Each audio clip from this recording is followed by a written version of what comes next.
જ્ઞાન સાધના સ્કોલરશિપ પરીક્ષા 2024ની તૈયારી માટે આજે આ લેક્ચરમાં આપણે મળ્યા છીએ. જ્ઞાન સાધના સ્કોલરશિપ યોજના છે એ 2023ની અંદર એટલે કે ગયા વર્ષે ચાલુ થઈ છે, જેમાં આપણે આજના લેક્ચરની અંદર સામાજિક વિજ્ઞાન વિશે વાત કરીશું. સામાજિક વિજ્ઞાનમાં આપણું જ્ઞાન સાધના સ્કોલરશિપની અંદર 15 માર્કનો વેઇટેજ છે. એ 15 માર્કની અંદર જે કંઈ પ્રશ્નો મહત્ત્વના છે એ પૂછાય એમની આપણે ચર્ચા કરવાના છીએ. સૌથી પહેલાં આમની અંદર આપણે પારિભાષિક શબ્દ જે છે એ સેમ 2ના ત્યાંથી આપણે શરૂઆત કરીશું. આ લેવા પાછળનું કારણ એ છે કે જ્યારે પણ કોઈ પણ ખાલી જગ્યા હોય, ટૂંકનોંધ હોય, પાઠ છે, એ બધાનો જે સાર હોય એ જ્યાં સુધી આપણે એના પારિભાષિક શબ્દ ન સમજીએ ત્યાં સુધી આગળનો અભ્યાસ કરવો છે એ ખૂબ જ મુશ્કેલ પડતો હોય છે. ધારો કે કોઈ પણ ખાલી જગ્યા છે, જોડકું છે કે ટૂંકનોંધ છે, જ્યાં સુધી એ પ્રશ્ન આપણે ન સમજીએ ત્યાં સુધી એનો જવાબ આપવો બાળક માટે છે એ ખૂબ મુશ્કેલ હોય. એટલે જેવી રીતે સંસ્કૃત છે, ગુજરાતી છે, એમાં ટિપ્પણ હોય, એવી જ રીતે સામાજિક વિજ્ઞાનની અંદર ઘણા બધા અઘરા શબ્દો અથવા તો પારિભાષિક શબ્દો આવેલા હોય છે. સૌથી પહેલાં લેક્ચરની અંદર આપણે એ પારિભાષિક શબ્દો છે એ સમજશું. શરૂઆત કરીએ આપણે. Hunter commission. હન્ટર કમિશન એટલે શું? તો કે સૌથી પહેલા ભારતના ગવર્નર જનરલ લોર્ડ રિપનના સમયમાં ભારત શિક્ષણ આયોગ ઈસવીસન 1882ની અંદર રચના થઈ. આ આયોગ કમિશનરના સભ્ય વિલિયમ હન્ટર હતા. આના નામ ઉપરથી બરાબર હન્ટર કમિશનરની નામ આપવામાં આવ્યું છે. આ ખાસ યાદ રાખવાનું છે, એટલે એને હન્ટર કમિશન કહેવામાં આવે છે. પછી સેનેટ. સેનેટ શું છે? તો કે અમેરિકા રાજ્યની રાજ્યસભા યુનિવર્સિટીનું નિયામક મંડળ. જેવી રીતે કોઈ પણ યુનિવર્સિટી હોય તો એમની અંદર સેનેટ સભ્ય હોય, એવી જ રીતે અમેરિકાની અંદર રાજ્યસભા છે, યુનિવર્સિટી છે, એનું નિયામક મંડળ છે, એને સેનેટ તરીકે ઓળખવામાં આવે છે. ત્યાર પછી છે ખરીતો. ખરીતો એટલે નીતિપત્ર, બાદશાહી વખતમાં મોકલવામાં આવતા કાગળપત્ર, પરબીડિયા અને ખલીતો. તમે જોતા હશો કે ઘણી વખત ટીવી સિરિયલો અથવા તો પિક્ચરમાં આપણે જૂના રાજાઓ જોઈએ તો એ સમયમાં જૂના કાગળો, લેટર પેડ, પછી લાકડીવાળી સ્ટીક, બરાબર, તો એ જે પત્ર મોકલતા ત્યારે એટલી ટેકનોલોજી નહોતી, એટલે સાદા જે પરબીડિયા છે અથવા તો કોઈ લેટરનું આપલે થતી તો એને ખરીતો તરીકે ઓળખવામાં આવે છે. ત્યાર પછી પાદરી. ખ્રિસ્તી ધર્મના જે ધર્મોપદેશક હોય એને આપણે પાદરી તરીકે ઓળખવામાં આવે છે. અલગ અલગ ધર્મના અલગ અલગ નામથી ઓળખવામાં આવે છે. ત્યાર પછી વિધવા. જેના પતિ મરણ પામેલ હોય એવી સ્ત્રી. એવી જ રીતે વિધુર હોય, કોઈના પત્ની ઓફ થઈ ગયા તો આપણે એને વિધુર તરીકે ઓળખવામાં આવે છે. વિધવા એટલે જેના પતિનું મરણ થઈ ગયું છે એને આપણે વિધવા તરીકે ઓળખીએ છીએ. કાઉન્સિલ. ઉપલી ધારાસભા, સભા, મંડળ અને સભાગૃહ હોય એને કાઉન્સિલ તરીકે આપણે ઓળખીએ છીએ. ત્યાર પછીના પાઠની અંદર જોઈએ. ભૂ એટલે જમીન, બરાબર. નાના બાળકો ઘણી વખત જોતા હોય ભૂ એટલે પાણી કહેતા હોય. અત્યારે અહીંયા આપણે જોવાનું છે ભૂ એટલે જમીન અથવા તો પૃથ્વી, જે જમીન સાથેનું જોડાણ છે, બરાબર, એમની વાત કરવામાં આવી છે. પાશ્ચાત્ય એટલે પશ્ચિમના દેશને લગતું અથવા તો તેમનું, એટલે પાશ્ચાત્ય સંસ્કૃતિ આપણે ઉપયોગમાં લઈએ છીએ શબ્દ. તો સામાજિક વિજ્ઞાનની અંદર આપણે ઘણી વખત વાત કરતા હોય કે પાશ્ચાત્ય સંસ્કૃતિની અંદર આવું હતું, બરાબર. એટલે પશ્ચિમના દેશોને લગતી જ્યારે પણ વાત કરવામાં આવે છે ત્યારે પાશ્ચાત્ય એવો શબ્દનો ઉપયોગ થાય છે. ત્યાર પછી ઇલ્બર્ટ બિલ.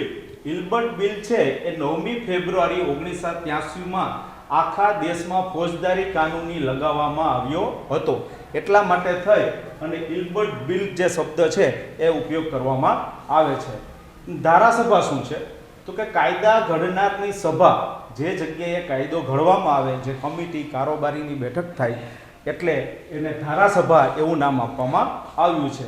વાઇસ રોયસ, બરાબર, રાજાના જે કોઈ પ્રતિનિધિ હોય એમના નામ માટે વાઇસ રોયસ એવો શબ્દ વાપરવામાં આવે છે.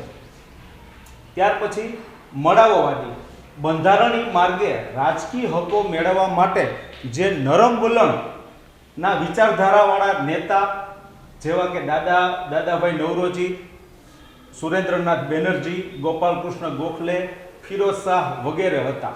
અહીંયા ખાસ મહત્વ આપવાનું છે કે મળાવવાદીની સાથે તમારે નરમ વલણ રાખવાનું, કે જે નેતાઓ શાંતિમાં માનતા હતા, જેની નીતિ છે એકદમ નરમ હતી, શાંતિ સુલેહથી કામ કરવા માંગતા હતા, એને મળાવવાદી. આ ટૂંકનોંધમાં પણ પૂછાઈ શકે, જોડકામાં પણ પૂછાઈ શકે, તો આ ખાસ યાદ રાખવાનું. અહીંયા એક્ઝામ્પલ આપ્યા છે કે ભાઈ દાદાભાઈ નવરોજી છે, સુરેન્દ્રનાથ, ગોપાલકૃષ્ણ ગોખલે, ફિરોઝ શાહ, આ બધા છે એ નરમ વલણના હતા, જેથી કરીને આ શબ્દને મળાવવાદી તરીકે આપણે ઓળખીએ છીએ. એના જેવો જ બીજો શબ્દ છે જહાલવાદી. બંધારણીય માર્ગે રાજકીય હકો મેળવવા માટે ઉગ્ર આંદોલન. જો અહીંયા નરમ વલણ હતું, આગળ અહીંયા ઉગ્ર આંદોલનની વાત કરી છે. કરવાની વિચારધારા ધરાવતા નેતાઓ લાલા લજપતરાય, બાળ ગંગાધર તિલક અને બિપિનચંદ્ર પાલ જે છે, બરાબર, આને જહાલવાદી એવું કહેવામાં આવે છે. આના માટે શબ્દ બીજો વાપરવાનો શુદ્ધ ગુજરાતી, જહાલવાદીની સામે ઉગ્ર આંદોલન કરનાર. જહાલ એના ઉપરથી તમે બોલો ને તાજ એના ઉચ્ચારની અંદર આવી જાય. એટલે આ બે પારિભાષિક શબ્દોમાં ખાસ ધ્યાન રાખવાનું. ઘણી વખત બેને ટૂંકનોંધની અંદર પૂછી શકે તો આપણે એક્ઝામ્પલ સાથે આ લખી શકાય, પણ આ પરીક્ષામાં ટૂંકનોંધ આવશે નહીં. પ્લેગ, ઉંદર અને ચાંચડ વગેરે ફેલાતો ચેપી રોગ, મરકી અને મહામારી. પ્લેગ છે એક પ્રકારના રોગનું નામ છે. આપણે ખ્યાલ છે કે ઘણા વર્ષો પહેલાં સુરતની અંદર પ્લેગ થયો હતો અને ઘણા બધા જે લોકો છે એનો શિકાર બન્યા હતા. તો જ્યારે પ્લેગ આવે ત્યારે ઉંદર અથવા તો ચાંચડથી ફેલાતો રોગ છે એની વાત કરવામાં આવે છે. ત્યાર પછી જોઈએ છે હદપાર. બરાબર, સીમા પાર કરવું કે જે તે વિસ્તારમાંથી દૂર કરવું. એમ પહેલાના સમયની અંદર જ્યારે ગ્રામ સભાઓ થતી, રાજા રજવાડાઓ હતા, ત્યારે આપણે જોઈએ છે કે એને ગ્રામ પંચાયત અથવા તો રાજા છે એ સજા સુનાવવામાં આવતા. ત્યારે જેલ નહોતી, તો એણે શું કરે, હદપાર, જે ગામની બોર્ડર હોય એને દૂર રહેવાનું, ગામમાં પ્રવેશ કરવાની મનાઈ હતી, તો એને હદપાર તરીકે ઓળખવા આવે, જે તે વિસ્તારમાં આવવાનું નહીં. ત્યાર પછી ચંપારણ, હિમાલયની તળેટીમાં બિહારમાં આવેલો પ્રદેશ છે. બરાબર, આ ઘણી વખત પ્રશ્ન પૂછાય છે, ખૂબ જ મહત્વનો વિસ્તાર છે. અને ખાસ કરીને આપણે જ્યારે નકશા પૂર્તિ કરીએ ત્યારે એવા શબ્દો, પહેલાંના જે સમયમાં જે શબ્દો વપરાતા એમાં ચંપારણ એવું આવે છે. એટલે હિમાલયની તળેટીમાં બિહારમાં આવેલો જે કંઈ પ્રદેશ છે એને ચંપારણ તરીકે ઓળખવામાં આવે છે. ત્યાર પછી 3 ગઠિયા પદ્ધતિ. દરેક ખેડૂતે 3 ગઠિયા એટલે કે તાત્કાલિક વીઘે 20 ગઠિયા, બરાબર, જમીનની ગળીની ખેતી કરવાની ફરજિયાત હતી અને જે કંઈ કિંમત નક્કી કરે તે કિંમતે માલિકને આપી દેવાની પ્રથા. આ પ્રથાને 3 ગઠિયા પદ્ધતિ, ક્યાં વાવેતર કરવું અને કેટલું વાવેતર કરવું અને એનો જે ભાવ છે એ પણ એ નક્કી કરતા. આ પદ્ધતિને 3 ગઠિયા પદ્ધતિ કહેવામાં આવે છે. ટૂંકમાં કહીએ તો જે અંગ્રેજો હતા એ આપણે એમ કહીએ કે ભાઈ તારા ખેતરની અંદર આ જે ગળી છે વાવેતર કરવાની છે, હું જે ભાવ નક્કી કરું એ ભાવથી હું તારી પાસેથી માલ ખરીદીશ, બરોબર, એવી બળજબરી કરવામાં આવતી. એને 3 ગઠિયા પદ્ધતિ કહેવામાં આવે છે.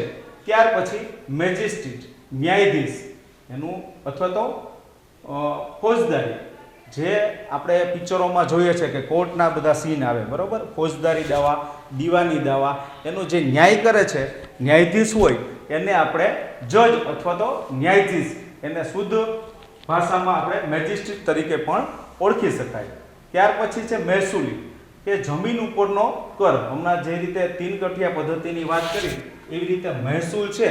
તો પહેલાંના સમયની અંદર રાજાઓ જે છે એ જે કોઈ ખેડૂતની આવક થાય એનો અમુક હિસ્સો છે એ રાજાને કર તરીકે આપતા હતા. એને જેને મહેસૂલી કર કહેવામાં આવતા હતા. તો એમાંથી શું કરતા, તો કે રાજા છે એના સૈનિક છે, એની પ્રજા છે, એનું રક્ષણ કરવાનું કામ કરતું. ટૂંકમાં કહીએ તો એક પ્રકારનો આપણી કમાણીનો ભાગ છે એ રાજાને અથવા તો સરકારને, અત્યારના સમયમાં જોઈએ તો ટેક્સ ચૂકવીએ, એને મહેસૂલ કહી શકાય. ત્યાર પછી રોલેટ એક્ટ, વ્યક્તિની કારણ વગર ધરપકડ કરતો કાયદો. આ ઘણી વખત આપણે પાઠમાં શબ્દ આવતો હોય, જ્યારે અંગ્રેજોની વાત થાય ત્યારે એમ કહે કે આમની ધરપકડ થઈ, તો એ રોલેટ એક્ટની અંદર. ત્યારે અંગ્રેજોનું એવું શાસન હતું કે વ્યક્તિને કોઈ પણ શંકાસ્પદ લાગે તો કોઈ પણ કારણ વગર એની ધરપકડ કરવામાં આવતી. એને આપણે રોલેટ એક્ટ તરીકે ઓળખવામાં આવે છે. ત્યાર પછી છે નાઇટહુડ. નાઇટ એવી વ્યક્તિ છે જે રાજ્યના વડા પોપ સહિત અથવા તો રાજા, ચર્ચ અથવા તો દેશની સેવા માટે પ્રતિનિધિ દ્વારા યુરોપના પ્રારંભિક મધ્ય યુગમાં ખાસ કરીને લશ્કરી ક્ષમતામાં નાઇટહુડનું આપવામાં આવતું માનદ બિરુદ છે. આ શું કહે છે કે નાઇટ એવી વ્યક્તિ છે કે રાજ્યના જે વડા છે પોપ સહિતના એને એવું બિરુદ આપવામાં આવ્યું છે, નામ આપવામાં આવ્યું છે, એટલે એને નાઇટહુડ તરીકે ઓળખવામાં આવે છે. ત્યાર પછી છે સમવાય તંત્ર. સમવાય સ્વાયત્ત સમૂહોનો રાજ્યતંત્ર અથવા તો સમૂહ તંત્રને છે એને સમવાય તંત્ર તરીકે આવે છે, એટલે અહીંયા જૂથની વાત કરવામાં આવી છે. ત્યાર પછી ગોળમેજી પરિષદ. ગોળમેજને ફરતા બેસી અને ભરાતી સભા. ઘણી વખત આપણે કોર્ટની અંદર અથવા તો એવા મોટું મીટિંગ હોય ત્યારે તમને ખ્યાલ હોય કે આમ ચોરસ ટેબલ નહીં પણ લંબગોળ ઈંડાકારના થોડા શેપની અંદર ગોળ ટેબલ ઉપર બધા બેસી અને એકબીજા નિર્ણયો લેતા હોય ત્યારે એને ગોળમેજી પરિષદ તરીકે ઓળખવામાં આવે છે. ત્યાર પછી જોઈએ ICS ઇન્ડિયન સિવિલ સર્વિસીસ, એટલે કે 19મી સદીના ભાગ માટે સત્તાવાર રીતે શાહી સિવિલ સર્વિસ તરીકે ઓળખાય છે કે જે 1858 અને 1947 વચ્ચેના સમયગાળામાં બ્રિટિશ શાસન દરમિયાન બ્રિટિશ સામ્રાજ્યની ઉચ્ચ નાગરિક સેવા હતી.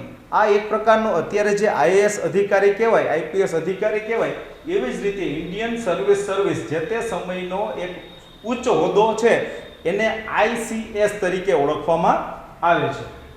ત્યાર પછી બ્રિગેડ એટલે પલટન અથવા તો બટાલિયન. આપણે ઘણી વખત બોર્ડર પિક્ચર છે, આવા ઘણા બધા સિરિયલ અને મૂવીમાં જોતા હોય કે બટાલિયન એવા શબ્દ વાપરે છે, અથવા તો પલટન અને બટાલિયનનો સાદો શબ્દ એક કે સમૂહની એક ટોળકી ભેગી કરી અને કોઈ પણ લક્ષ્ય માટેની ટીમ ભેગી થાય એને બ્રિગેડ કહેવાય, અથવા તો પલટન અથવા તો બટાલિયન એવા શબ્દો પણ ઉલ્લેખ થાય છે. ત્યાર પછી છે એખલાસ એટલે દોસ્તી અથવા તો ભાઈચારો. આપણે મિત્ર હોય તો એને એ સમયની અંદર એખલાસ એવા શબ્દોથી પણ સંબોધી શકાય છે. ત્યાર પછી વિદ્રોહ એટલે કે બળવો અથવા તો સામે થવું. અંગ્રેજોની સામે આપણે વિદ્રોહ કર્યો જેથી કરીને અંગ્રેજોને છે આપણા દેશમાંથી આપણે કાઢી શક્યા. બીજો શબ્દ કહીએ તો કે એની સામે બળવો કર્યો એટલે એક પ્રકારનો વિરોધ કર્યો, એને વિદ્રોહ એવું નામ આપ્યું છે. યુનિયન જેક, યુનાઇટેડ કિંગડમના રાષ્ટ્રધ્વજ છે એને આપણે યુનિયન જેક તરીકે ઓળખવામાં આવે છે. જેવી રીતે આપણા ભારત દેશના તિરંગા તરીકે ઓળખવામાં આવે છે એવી રીતે યુનિયન જેક છે એમને યુનાઇટેડ કિંગડમનો રાષ્ટ્રધ્વજનું નામ છે. ત્યાર પછીના પાઠ આધુનિક ભારતની અંદર કલા. આ પાઠના પારિભાષિક શબ્દોની આગળ વાત કરીએ. અહીંયા છે સૌથી પહેલા દ્રશ્ય કલા. એમની અંદર સમાવેશ થાય છે ચિત્ર, શિલ્પ, હસ્તકલા વગેરે જેવા કળા છે એને દ્રશ્ય કળા તરીકે ઓળખવામાં આવે છે. એના પછીનું જોઈને બંને આપણે સાથે સમજીએ. ત્યાર પછી છે પ્રદર્શિત કલા. એમની અંદર સંગીત, નૃત્ય, વાદ્ય, નાટ્ય વગેરે જેવી કળાનો સમાવેશ થાય છે.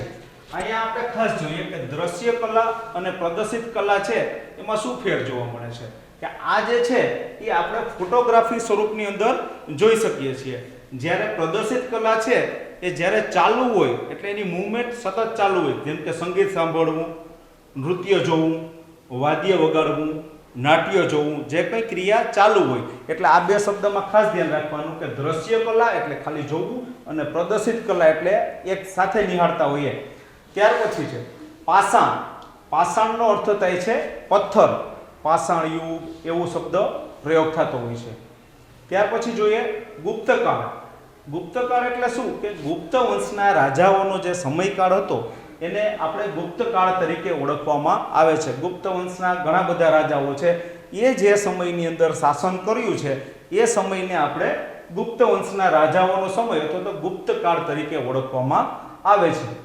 આગળ જોઈએ એકમ 8 સ્વતંત્રતા પછીનું ભારત. એમની અંદર જોઈએ વિલીનીકરણ. વિલીનીકરણ એટલે શું? એકબીજામાં ભળી જવું અથવા તો ભેળવી દેવું અથવા નાશ કરવું. કોઈ પણ રાજ્ય છે, આપણે જોઈએ કે ભાઈ આરજી હુકુમત જુનાગઢમાં ચાલુ થઈ હતી ત્યારે અમુક જે રાજ્યો છે, જુનાગઢ છે, હૈદરાબાદ છે, એ ભારત સાથે ગઠબંધન કરવા તૈયાર નહોતા, એનું વિલીનીકરણ થયું નહોતું. તો જે ભેગા થાય અથવા તો જેનો નાશ થાય એને વિલીનીકરણ એવા શબ્દ તરીકે ઓળખવામાં આવે છે. ત્યાર પછી છે આરજી હુકુમત. આરજી હુકુમત એ જુનાગઢના લોકોનું એક એવું સંગઠન હતું જેણે જુનાગઢના નવાબોમાં શાસનમાંથી મુક્ત કરાવ્યું હતું. હવે થોડી વાર પહેલા જ વાત કરી, આ વિલીનીકરણની અંદર આપણે જોયું, જો આ ભારત દેશનું સંગઠન થયું હતું ત્યારે આરજી હુકુમતની શરૂઆત શું કામ થઈ કે જુનાગઢના જે રાજા હતા એ આની સાથે વિલીનીકરણ કરવામાં સહમત નહોતા. એટલે જુનાગઢના લોકોએ મુંબઈની અંદર, બરાબર, માધવબાગ છે ત્યાં એક બેઠક બોલાવી અને મુંબઈની અંદર નિર્ણય કરવામાં આવ્યો કે આરજી હુકુમતની રચના કરી અને ભારત દેશની અંદર જુનાગઢનું છે એ જોડાણ કરવાનું છે. ત્યાર પછી જોઈએ પીઓકે, પાકિસ્તાન ઓક્યુપાઈડ કાશ્મીર, એટલે કે બિન અધિકૃત રીતે પાકિસ્તાનના કબજા હેઠળનું કાશ્મીર, એટલે કે એવો ભાગ, બરાબર, જે કાયદેસર રીતે પાકિસ્તાનમાં આવતો નથી. ખાસ શબ્દ ઉપર ધ્યાન રાખજો, બિન અધિકૃત રીતે પાકિસ્તાનના કબજા હેઠળનું કાશ્મીર છે એને પીઓકે તરીકે ઓળખવામાં આવે છે. આપણે ઘણા બધા પિક્ચરોમાં જોયું હોય તો આમનું નામ આવી શકે છે. ત્યાર પછી ઓપરેશન વિજય, ભારત અને પાકિસ્તાન વચ્ચે કારગિલ યુદ્ધ મે મહિનાથી જુલાઈ મહિનાના 1999 સુધી લદ્દાખના કારગિલની પહાડોની ટોચ ઉપર લડાયું હતું. એટલે કારગિલનું યુદ્ધ છે એ તોલોલિંગના જીતને ઓપરેશનને વિજયની પહેલી મોટી સફળતા હતી. આના ઉપરથી એક પિક્ચર પણ આવી ગયું છે, બરાબર, ઓપરેશન વિજય. તો આ ભારત પાકિસ્તાનનું જે કારગિલનું યુદ્ધ થયું હતું એની વાત કહેવામાં આવી છે અહીંયા. ત્યાર પછી જોઈએ GSLV, તો કે જીઓસિકોમ સેટેલાઇટ લોન્ચ વ્હીકલ. આ ઈસરોનું એક મશીનરી છે, બરાબર, એનું નામ GSLV તરીકે ઓળખવામાં આવે છે. ત્યાર પછી જોઈએ UN, ધ યુનાઇટેડ નેશન છે એ આંતરરાષ્ટ્રીય શાંતિ અને સલામતી જાળવવા, રાષ્ટ્રો વચ્ચે મૈત્રીપૂર્ણ સંબંધો વિકસાવવા અને સામાજિક પ્રગતિ અને બહેતર જીવન ધોરણ માટે માનવ અધિકારોને પ્રોત્સાહન આપવા માટે પ્રતિબંધ 51 દેશો દ્વારા 1945માં બીજા વિશ્વ યુદ્ધ પછી સ્થાપના કરવામાં આવેલી આંતરરાષ્ટ્રીય સંસ્થા છે. આના વિશે જોઈએ તો કે યુનાઇટેડ નેશન UN છે એણે શું કર્યું તો કે 51 દેશો છે એને 51 દેશો દ્વારા 1945 ની અંદર એક એવી શરૂઆત કરવામાં આવી કે જેની અંદર 51 દેશો ભળ્યા. એનું મુખ્ય કામ શું છે તો કે મૈત્રી સંબંધો એકબીજા દેશો સાથે જાળવવા, ત્યાર પછી સામાજિક પ્રગતિ કરવી, જીવન ધોરણ છે એ બહેતર બનાવવું, માનવ અધિકારોને પ્રોત્સાહન બનાવવું. આવી રીતે 51 દેશોએ નું સંગઠન છે એને UN એટલે કે ધ યુનાઇટેડ નેશન તરીકે ઓળખવામાં આવે છે. ત્યાર પછી આગળ જોઈએ એકમ છે 13 માનવ સંસાધન. આમના પારિભાષિક શબ્દ જોઈએ. ઔપચારિક એટલે કે આયોજન મુજબ અથવા તો નિયમ પ્રમાણે કોઈ પણ કામ ઔપચારિક રીતે કરીએ એવું જ્યારે કહેવામાં આવે ત્યારે પ્લાનિંગ હોય. આપણે કોઈ પણ કામની શરૂઆત કરીએ, સામાજિક વિજ્ઞાન ભણવું હોય તો પહેલા સેમની અંદર એટલા પાઠ છે, બીજા સેમેસ્ટરની એટલા અંદર પાઠ ભણશું, આટલું રિવિઝન કરશું, એટલે એને કહેવાય છે ઔપચારિક. નિયમ મુજબ જે કામ થાય છે એટલે ઔપચારિક. એનાથી વિરોધ શબ્દ છે અનૌપચારિક, એટલે ઔપચારિક નહીં હોય એવું, એનાથી વિરુદ્ધ, કે જેમાં કોઈ પ્લાનિંગ ન હોય, અનૌપચારિક રીતે કાર્ય કરતા હોય, એ આ પારિભાષિક શબ્દ છે. ત્યાર પછી છે નિરક્ષરતા, અભણને લગતું. નિરક્ષક એટલે શું કે જેને અક્ષર જ્ઞાન નથી એને આપણે નિરક્ષક તરીકે ઓળખી શકાય. જેને અક્ષરનું જ્ઞાન છે એ હવે પછીનો શબ્દ છે કે સાક્ષરતા કહેવાય. એટલે અભણ વ્યક્તિ અથવા તો ઓછું ભણેલી કે જેને વાંચતા લખતા નથી આવડતું એને અભણને લગતું કામ છે એટલે નિરક્ષરતા. સાક્ષરતા એટલે જે ભણેલ વ્યક્તિની વાત કરવામાં આવે છે કે જે એજ્યુકેટેડ છે એના માટે સાક્ષરતા શબ્દ વાપરે છે. ઘણી વખત તમે પેપરમાં જોતા હશો કે અત્યારની જે આપણી સરકાર છે એ સાક્ષરતાનો દર ઊંચો લઈ આવવા માંગે છે. એટલે 0 થી 14 વર્ષના બાળકોને મફત અને ફરજિયાત શિક્ષણની વાત કરી છે. એનું કારણ છે કે સાક્ષરતા દર છે આપણા દેશનો ઊંચો લઈ આવવા માટેની વાત છે. આગળ જોઈએ, પાઠ એકમ છે 14મો, આપત્તિ અને વ્યવસ્થાપન. આમની અંદર દાવાનળ પેલો પારિભાષિક શબ્દ આપણે જોઈએ. દાવાનળ એટલે જંગલ કે ઘાસ ભૂમિમાં લાગતી આગ.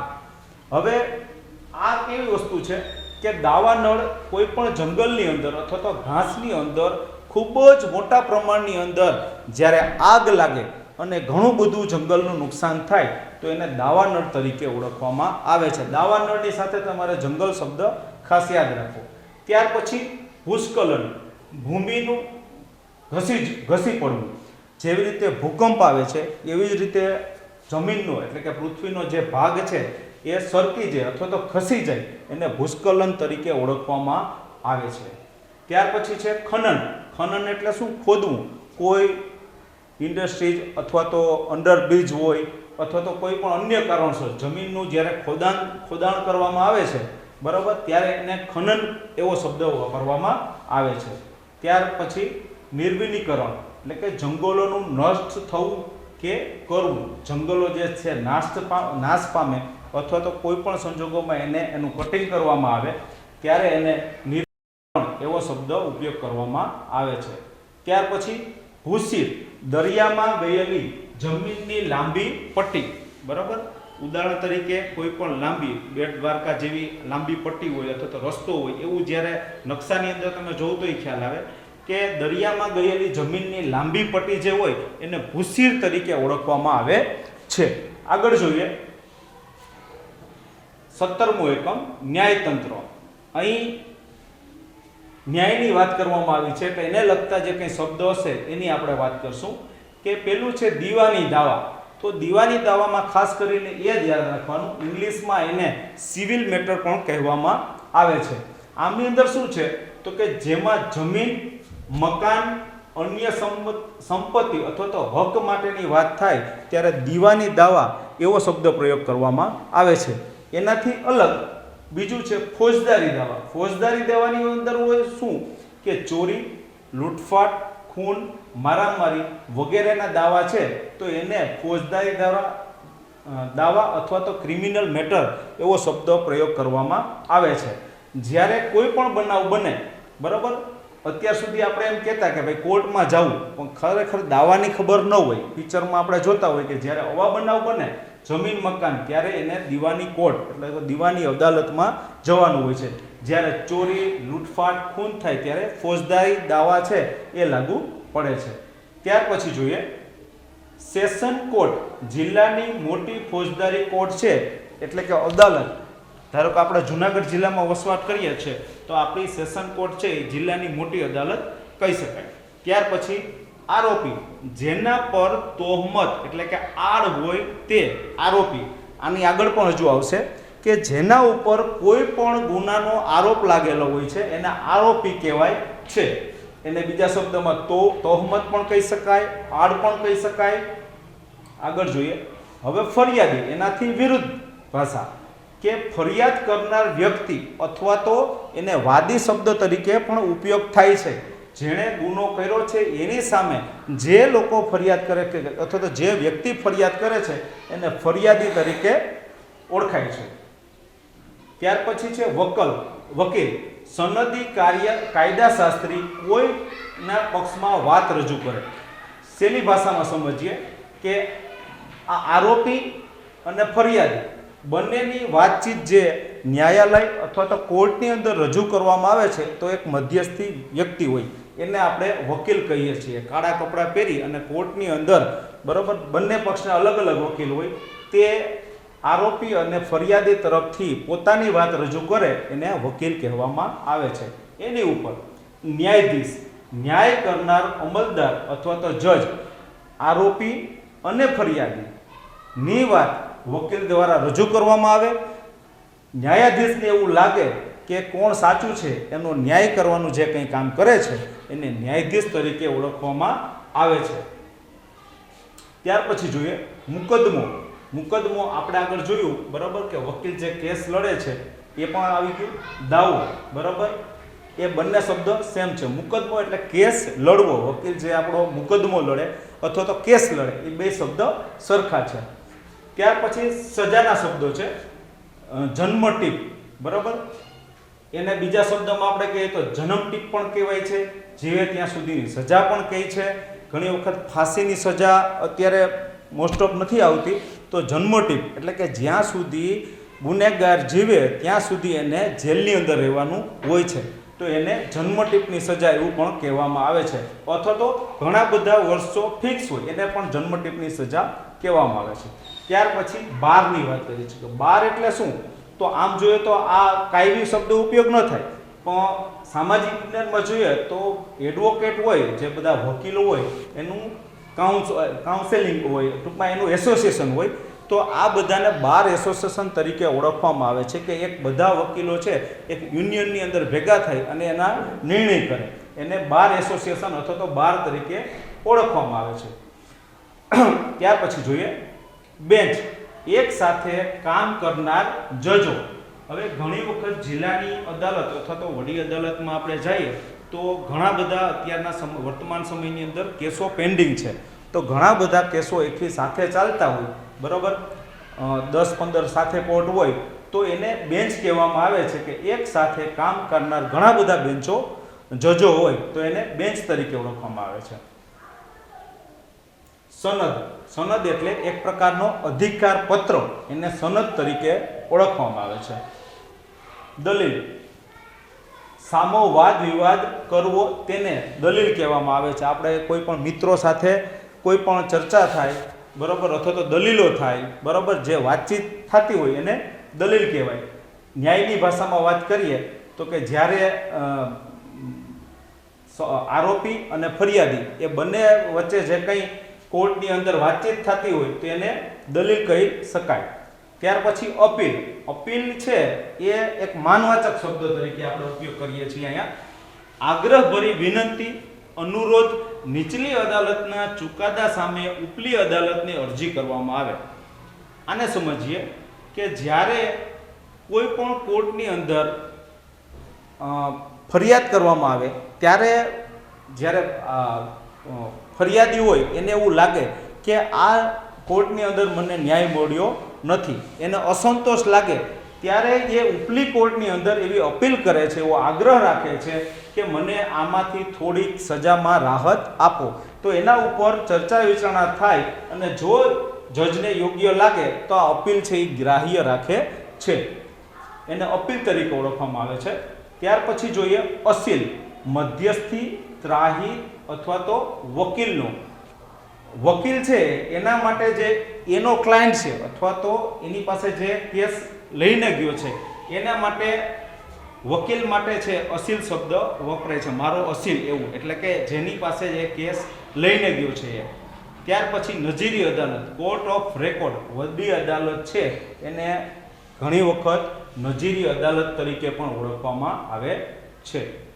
ત્યાર પછી શું મોટો, અદાલત પોતે જાહેર હિતની બાબતમાં કેસ દાખલ કરે તેને સુઓ મોટો કહેવામાં આવે છે. ઘણા બધા એવા સંજોગો ઊભા થાય જેથી કરીને કોર્ટે એને જાહેર હિતની અરજી આપવી પડે, તો એના માટે થઈ અને સુઓ મોટો શબ્દનો પ્રયોગ થાય છે. ત્યાર પછી PIL, જાહેર હિતની અરજી.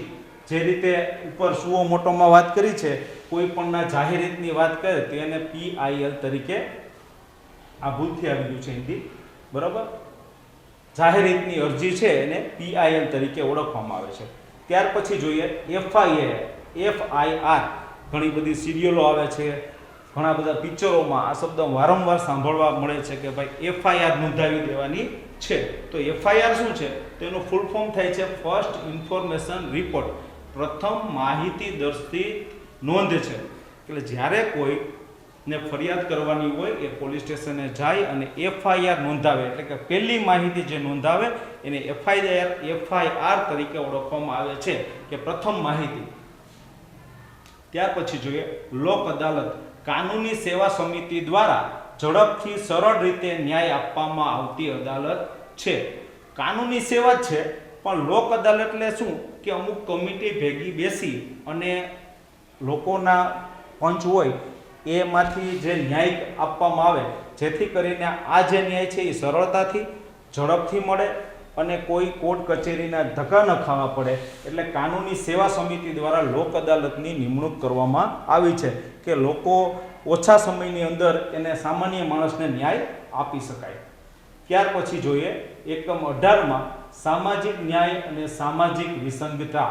બરાબર, એના માટેનો પહેલો પારિભાષિક શબ્દ આપણે જોઈએ અપગ્રત વર્ગ, એટલે કે બહાર નહીં પડેલ તેવો વર્ગ, કે જે હજી બહાર આવ્યો નથી. શબ્દ અઘરો લાગે પણ એનું ગુજરાતી છે એકદમ સરળ છે કે બહાર નથી પડેલો એવો વર્ગ અથવા તો સમૂહ.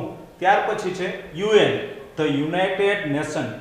તો એના વિશે જોઈએ તો કે યુનાઇટેડ નેશન છે એ આંતરરાષ્ટ્રીય શાંતિ અને સલામતી જાળવવા, રાષ્ટ્રો વચ્ચે મૈત્રીપૂર્ણ સંબંધો વિકસાવવા અને સામાજિક પ્રગતિ, બહેતર જીવન ધોરણ અને માનવ અધિકારને પ્રોત્સાહન આપવા માટે થઈ અને પ્રતિબંધ 51 દેશો છે એનો 1945ની અંદર બીજા વિશ્વયુદ્ધ પછી સ્થાપના કરવામાં આવેલી હતી. એને યુએન કહે કે જે આ 51 દેશો છે. આગળ આ પ્રશ્ન ટૂંકમાં આવી ગયેલો છે કે 51 દેશોનું જે સંગઠન બળી અને માનવના અધિકારો માટે થઈ અને એની શાંતિ સલામતી થાય માટે થઈને એક ગઠબંધન છે. આગળ જોઈએ સામાજિક આર્થિક ક્ષેત્રે સરકારની ભૂમિકા શું હોવી જોઈએ, એના પ્રાદેશિક શબ્દો જોઈએ. રોજગારી, રોજગારી એટલે શું? કામ ધંધો. ઘણી બધી વખત આપણા સરકાર ચાલતી હોય એ અલગ અલગ સરકારના નેતાઓ એવું કહેવા માંગતા હોય કે ભાઈ અમે આવશું તો એટલી રોજગારી પૂરી પાડશું. બરાબર, ત્યારે એ શું કહેવા માંગે કે આપણા દેશની અંદર બધા વ્યક્તિ છે એને કામ ધંધો મળી રહે, મજૂરી મળી જાય, જેથી કરીને પોતાનું ગુજરાન ચાલે, તો એને રોજગારી તરીકે આપણે ઓળખીએ છીએ. આ બે બહુ સરસ શબ્દો છે. શ્વેત ક્રાંતિ, હળિયાળી ક્રાંતિ. તો શ્વેત ક્રાંતિ કોને કહી શકાય? તો કે પશુપાલન સાથે દૂધ ઉત્પાદકોને ડેરી કોઓપરેટિવ સંસ્થાઓમાં દૂધ પહોંચાડીને કરેલી આર્થિક ક્રાંતિ. અત્યારે આપણે જોઈએ છે કે ઘણી બધી આણંદની અંદર અમૂલ ડેરી છે તો એ કોઓપરેટિવ દ્વારા ચાલે છે. તો આ જે છે એને શ્વેત ક્રાંતિ કહી શકાય. ટૂંકમાં પશુપાલન દ્વારા દૂધ, છાશ, ઘી આ બધામાંથી જે કંઈ પશુપાલનમાંથી એનો જે વિકાસ થાય છે એને શ્વેત ક્રાંતિ. શ્વેત એટલે સફેદ, એટલે સફેદ રંગનું દૂધ ને બધું હોય. અને ક્રાંતિ એટલે શું કે એમાં જે કંઈ બદલાવ આવ્યા છે દિવસે ને દિવસે જે ડેરી ઉદ્યોગો વધતા જાય એને આપણે શ્વેત ક્રાંતિ તરીકે ઓળખી શકીએ. ત્યાર પછી છે હરિયાળી ક્રાંતિ. જે કૃષિ ક્ષેત્રે કરવામાં આવેલો વિકાસ છે એને હરિયાળી ક્રાંતિ તરીકે ઓળખવામાં આવે છે. હરિયાળી એટલે એક પ્રકારનું ગ્રીન ઘાસ, કૃષિને લગતી કોઈ પણ વાત હોય એમાં જે કંઈ ક્રાંતિઓ થઈ એને હરિયાળી ક્રાંતિ કહેવામાં આવે છે. ચાલો અહીંયાથી જોયું. હવે પછીના લેક્ચરની અંદર આપણે મહત્વના જે MCQ પ્રશ્નો છે સેમ બીજા એમની ચર્ચા કરીશું. Okay, thank you.